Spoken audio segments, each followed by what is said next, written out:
आजची घटना आहे पूनमची. कशा प्रकारे तिच्या भूतकाळाने तिच्या वर्तमान काळात येऊन तिचा संसार उद्ध्वस्त केला त्याची. बार्शी शहराच्या उपळाई रोडवरील शेंडगे प्लॉटमध्ये दुपारचा एक साधाच दिवस होता. घराच्या अंगणात तुळशीसाठी छान छोटा मंडप सजला होता, कारण त्या दिवशी तुळशीचे लग्न होते.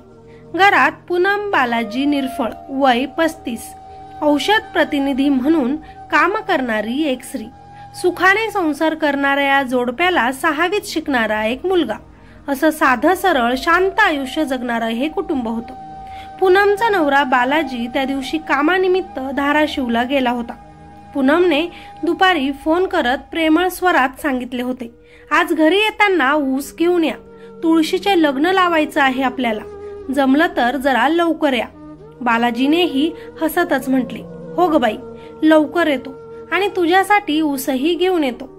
घरी पूनम देखील खुश होती आणि तुळशी विवाहाची तयारी करत होती. सायंकाळी 4 वाजण्याच्या सुमारास बालाजी घरी परत आला. घराचे गेट बंद, दरवाजा बंद, आतून शांतता. त्याने आपल्या बायकोला फोन लावला. फोनची रिंग घरात वाजत होती, पण बायको पूनम फोन उचलत नव्हती. आता मात्र हा नवरा घाबरला. काही चुकीचं तर घडलं नसेल ना, असा भास हळूहळू काळजीत बदलला. बायकोने सांगितलेला ऊस त्याच्या हातातून खाली पडला. त्याने घाईतच आपल्या घराचे कुलूप तोडून घरात प्रवेश केला आणि पुढच्याच क्षणी जगभर काळोख पसरला. त्याचा श्वास थांबल्यासारखा झाला. डोळ्यांसमोर त्याच्या अंधारी आली, कारण घराच्या मध्यभागी जमिनीवर त्याची बायको पूनम रक्ताच्या थारोळ्यात पडलेली होती. गळ्यावर खोल खोल वार, ओळखता न येण्या इतका विदारक संघर्ष. तिच्या डोळ्यांमध्ये भीती होती आणि तिचे अपूर्ण शब्दही. बालाजीला क्षणभर वेळ थांबल्यासारखेच झाले होते, पण भावना ओरडून ओरडून बाहेर फुटल्या. आवाज थेट शेजाऱ्यांपर्यंत गेला आणि मग पोलिसांपर्यंत पोहोचला. पोलीस घाईतच घटनास्थळी पोहोचले. पूनमचा मृतदेह हॉस्पिटलमध्ये पाठवण्यात आला. पूनम सोबत असे कृत्य कोणी केले असेल? घरात चोर आले असेल का? अनेक प्रश्न विचारले जाऊ लागले. कुणी दुश्मन आहे का? तुमचं चांगलं झालेलं कुणाला बघू शकत नाही का? असे अनेक प्रश्न पोलिसांनी त्या नवऱ्याला विचारले, पण अशातलं काहीच नाही. हसून खेळून जगणारं मध्यमवर्गीय कुटुंब आहे आमचं. हे कुणी केलं असेल माहिती नाही. आता पोलिसांचा तपास सुरू झाला. सीसीटीव्हीत तपासला गेला. आजूबाजूला चौकशी झाली. पूनमचा मोबाईल तपासला गेला आणि मग समोर आली धक्कादायक, गतिमूळ बदलणारी कथा. 5-6 वर्षांपूर्वी पूनम आणि केतन प्रकाश जैन, मेडिकल रिप्रेझेंटेटिव्ह या नात्यानं ओळख झालेली होती त्यांची. केतनही औषध प्रतिनिधी, व्यवस्थित बोलणारा, स्मार्ट, आवाजात आत्मविश्वास, लोकांना पटवून सांगण्याची हातोटी. कामाच्या निमित्ताने भेटी वाढल्या, भेटी बोलण्यात बदलल्या, बोलणं विश्वासात बदललं आणि विश्वास नात्यात. नातं हळूहळू सीमारेषा ओलांडू लागलं. जे प्रेमासारखं सुरू झालं ते हळूहळू चढलेल्या धुरासारखं घरभर पसरलं. पण पसरताना त्यानं घरातील श्वासच घट्ट बांधून टाकले. काळ बदलला. पूनमने हे नातं थांबवण्याचं ठरवलं, कारण ती आई होती. पतीची साथ तिच्यासाठी जबाबदारी होती. नात्यातील गोडवा संपला होता आणि जे उरलं होतं ते होतं भीती, ताण आणि केतनचं तिच्यावर वाढत चाललेलं नियंत्रण. केतनला त्यांचं नातं संपवणं मान्य नव्हतं. तो अचानक घरी यायचा तेव्हा वातावरणावर वादाची सावली पडायची. आवाज वाढायचे, शिव्यांची धार तुटायची. पण पूनमला आपली चूक वेळीच समजली होती. तिने केतन सोबत बोलणं हळूहळू बंदही केलं, पण केतनला हे मान्यच नव्हतं. तो नेहमी तिला बोलायचा, रागवायचा, धमक्या द्यायचा, तुझ्या नवऱ्याला सांगेल म्हणायचा.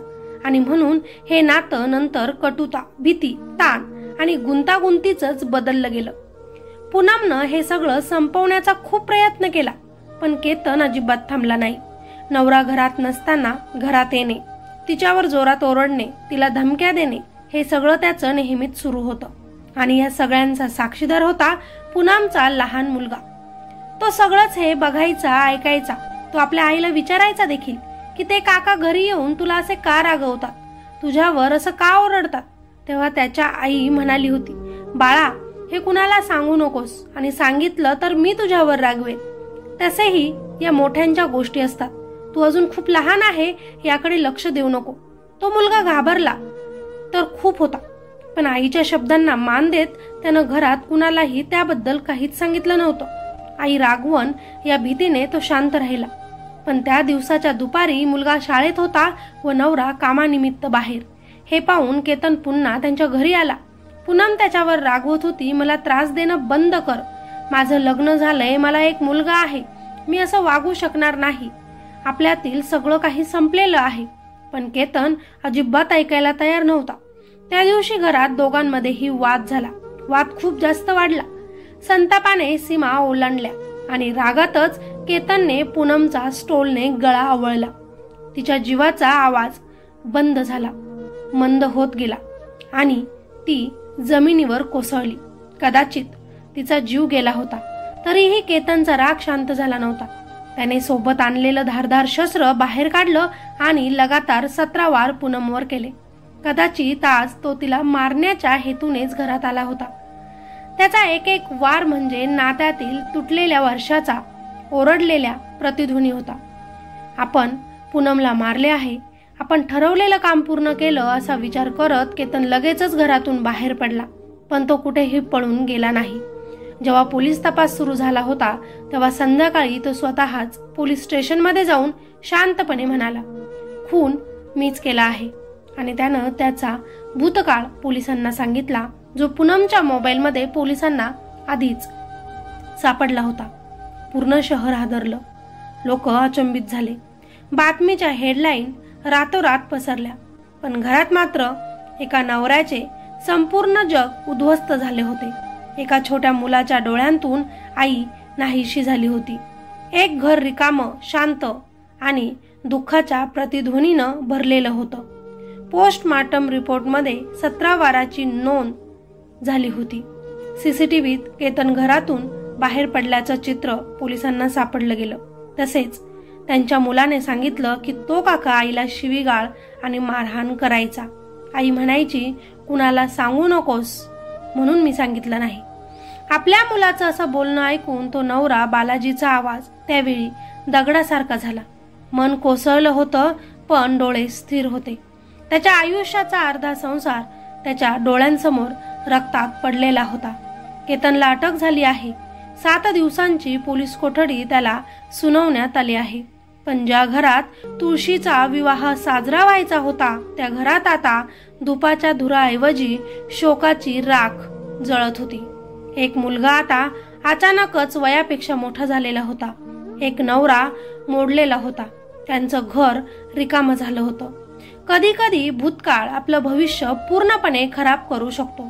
त्यामुळे आपला वर्तमान काळच चांगला जगत चला, जेणेकरून वर्तमान जेव्हा भूतकाळ बनेल आपल्याला कसलंही टेन्शन राहणार नाही. आपण जर काही चुकी करून ठेवलेली असेल तर एक ना एक दिवस त्याचा सामना आपल्याला अशा स्वरूपात करावा लागतो, ज्यामुळे आपला पूर्ण संसार उद्ध्वस्त होऊ शकतो. बाकी या सत्य घटनेबद्दल तुमच्या काय प्रतिक्रिया आहेत त्या खाली कॉमेंटमध्ये नक्कीच सांगा. व्हिडिओला लाईक करा आणि चॅनलवर नवीन असाल तर अशाच नवीन क्राईम स्टोरी ऐकण्यासाठी आपल्या चॅनलला सबस्क्राईब करायचं अजिबात विसरू नका. भेटूया अशाच एका नवीन क्राईम स्टोरीमध्ये. तोपर्यंत स्वतःची काळजी घ्या, सतर्क रहा. धन्यवाद.